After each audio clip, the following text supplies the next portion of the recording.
Capsule 1. Contexte expliquant la naissance de la FEDERE.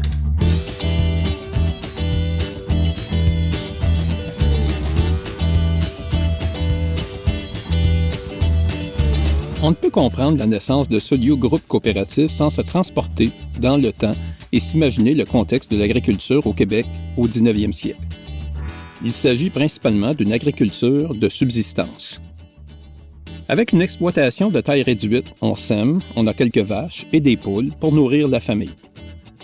Menée par des personnes soucieuses de moderniser l'agriculture québécoise, vers la fin du 19e siècle, 3 initiatives vont paver la voie à cette transformation.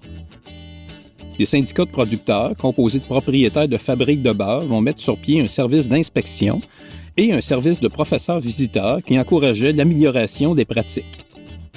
De plus, à l'échelle de la paroisse, se constituent des cercles d'études regroupant des producteurs, donc une action très locale, micro. Enfin, on ne peut passer sous silence le rôle des écoles d'agriculture. La première ayant vu le jour à Sainte-Anne-de-la-Pocatière en 1859, suivie par celle de Saint-Hyacinthe en 1892 et Oka en 1893. Reste la question de l'organisation des producteurs.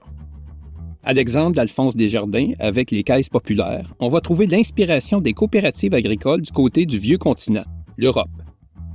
Le ministère de l'Agriculture, son équipe d'agronomes et son sous-ministre, Georges-Auguste Gigot, sont gagnés à la cause, des séjours d'études s'étant révélés fructueux.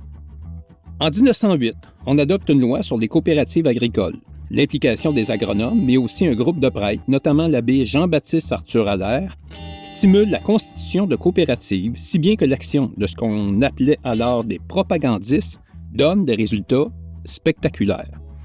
En 1920, on en dénombre 157. De ce nombre, 75% s'occupent d'achats en commun et environ 40% œuvrent à la vente des produits de leurs membres. La multiplication des coopératives suggère un certain nombre de se regrouper. Ainsi, de 1910 à 1914, 3 grandes coopératives voient le jour. La Société coopérative agricole des fromagers de Québec est constituée en 1910 et vise à contrer les intermédiaires qui écument les campagnes pour acheter le fromage à bon compte. Son gérant, Auguste Trudel, se rend en Angleterre pour y nouer des nouvelles relations d'affaires. Faut-il le rappeler, les Anglais sont friands de cheddar. Le comptoir coopératif de Montréal débute ses activités en 1913, notamment à l'initiative du procureur provincial des Jésuites, le père Alphonse Bellemare.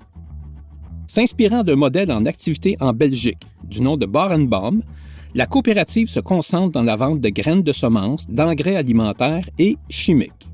L'organisation loge sur la rue Papineau un jet de pierre du futur pont Jacques-Cartier. Enfin, l'année suivante, avec l'appui du sous-ministre Gigot, la coopérative des producteurs de semences de Québec voit le jour à Sainte-Rosalie avec l'achat d'un premier entrepôt, puis d'une meunerie. Elle utilise un crible permettant de débarrasser les semences des graines de mauvaises herbes, une innovation à l'époque. Ainsi, ces 3 initiatives porteuses ont contribué à solutionner en bonne partie les problèmes d'organisation du monde rural qui sévissaient au Québec à cette époque. Bien qu'elles aient été inspirées du modèle coopératif européen, les producteurs agricoles ont su les adapter, et ce, brillamment, pour répondre à leurs besoins criants.